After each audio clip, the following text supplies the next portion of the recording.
Welcome to another terrifying tale from Nightmare Alley. If you enjoy what you hear, please consider subscribing to our channel and providing us some feedback in the comment section. We want to provide content like this for a long time to come, and your support will help make that happen. Now sit back and brace yourself for another spine-tingling tale. Legacy of the Wolf, Chapter 4.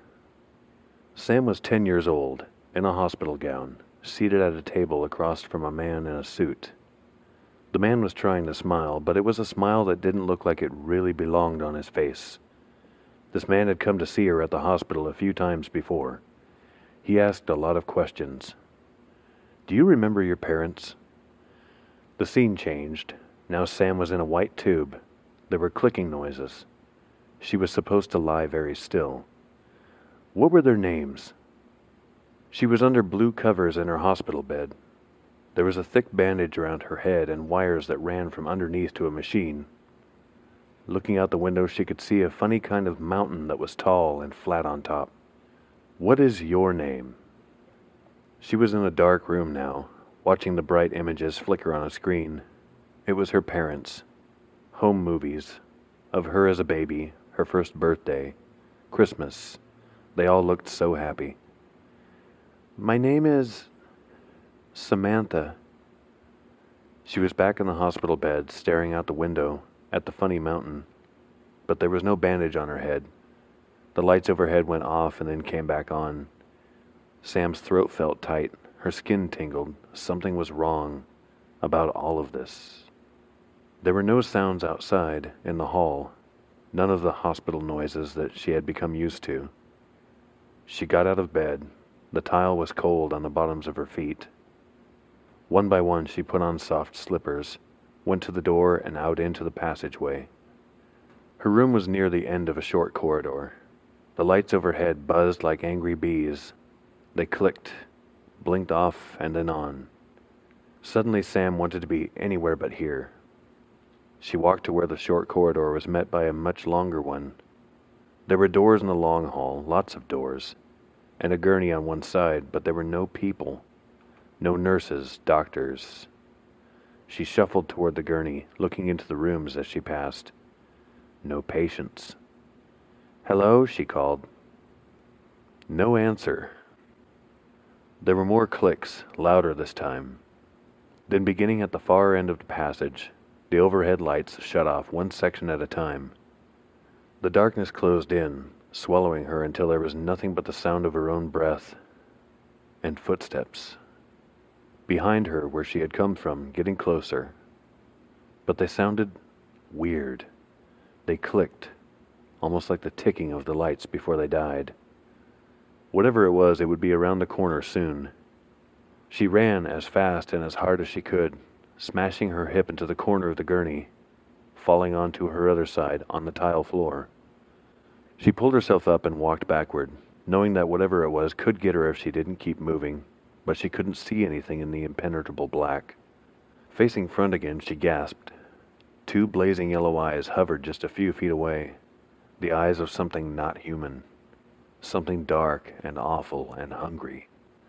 A low growl came from it, vibrating through her chest and ears. The thing spoke a single word. "Eclipse." And then those eyes raced forward out of the void. Sam's body jerked beneath the sheets, snapping her awake. Once again her pajamas and sheets were soaked. Perkins meowed and hopped off the bed, obviously roused from his own slumber. "Sorry, Perky," Sam mumbled. She sat up and put her hand to her forehead, then glanced at the nightstand clock. 10 minutes before her alarm was due to go off. She might as well start getting ready for her meeting with Detective Barnes. She got out of bed, peed, and then stood in front of the mirror, frowning at her puffy-eyed reflection while the tiny house's heater kicked on. As she brushed her teeth, her thoughts drifted to the night before. A search for Raggedy Man had once again turned up nothing. He had been right there, staring at her outside the bakery. She had gone after him and lost him. "Way to go, rookie." Sam could tell that her captain, Hoskins, was becoming more and more concerned. She feared that he was just a hair away from moving her shift, and she worried about how that might affect her upcoming monthly evaluation. Her goal from the beginning had been to impress the department with her performance. Recent events had gained her a fair amount of attention, but it wasn't the kind of attention she was striving for. What exactly did Raggedy Man want? Would he kill again? Was he working alone? Sam thought about the crazy old coot with the smiley face shirt, spouting the Bible quotes. Her foster dad, Ben, used to listen to Iron Maiden. The homeless man's rambling reminded her of that song, Number of the Beast, and the speech that always preceded it. Woe to you, O earth and sea, for the devil sends the beast with wrath, because he knows the time is short. Let him who hath understanding reckon the number of the beast, for it is a human number. Its number is 666. Sam shook her head, spit, and then went to turn on the shower. It had been quite a while since she had attended church. When she was growing up, Kathy and Ben forced her. After she turned 18, she decided that it really wasn't for her. Honestly, she thought most of it was nonsense. Interesting stories, but nothing more. She got undressed and stepped into the shower, pulling the plastic curtain and trying to remember Revelations, the book that talked about the beast. Wasn't that some creature with 7 heads that came out of the sea? Not at all like the wolf beast of her nightmares. As she shampooed, her mind wandered back to the dream she had just woken up from, about the hospital. It had been a while since she had thought about the place. She remembered the social worker, the guy in the suit who always came to visit and asked questions. Couldn't remember his name, though. When it came time to go into foster care, she had been assigned a new social worker. But there were other things about the dream. She was having trouble recalling them now, something about a room with home movies playing on a wall, and wires running from the bandage on her head. What was that about? Once out of the shower, as she was drying off, her cell phone buzzed on the nightstand. Sam recognized her foster mother's number and answered.